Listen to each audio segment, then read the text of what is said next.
અચ્છા, હવે ડાયાબિટીસ એકવાર થઈ જાય માણસને પછી લગભગ માન્યતા એવી છે કે મટે નહીં, તો આ સાચી વાત છે કે આ મિથ છે?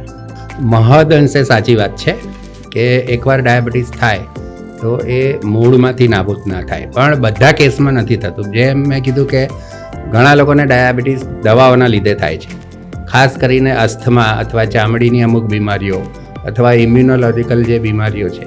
તો આ બધી ડાયાબિટીસ જે દવાઓના લીધે થાય છે, તો શક્ય છે કે દવાઓ જ્યારે પતી જાય તો એ ડાયાબિટીસ જતો રહે.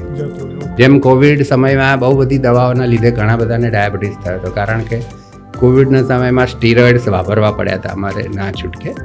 તો એવા કિસ્સામાં પણ જ્યારે આ દવાઓ બંધ થઈ જાય તો એ ડાયાબિટીસ રિવર્સ થઈ શકતો હોય છે. એવી જ રીતે પ્રેગ્નન્સીવાળો ડાયાબિટીસ પણ રિવર્સ થઈ શકે. અને ત્રીજા કિસ્સામાં ખાસ અમે જોયું છે કે જેને શરૂઆતના તબક્કામાં ડાયાબિટીસ છે, એને માઇલ્ડ સ્ટેજ કહેવાય છે. તો જ્યારે દર્દી એકદમ ચેતી જાય અને એને લાગે કે ના ડાયાબિટીસ જે છે મને નુકસાનકારક છે, અને એની લાઈફસ્ટાઈલમાં ચેન્જીસ કરશે, એના ડાયટમાં ચેન્જ કરશે, એક્સરસાઇઝ કરશે, તો એ ડાયાબિટીસ રિવર્સ થઈ શકે છે.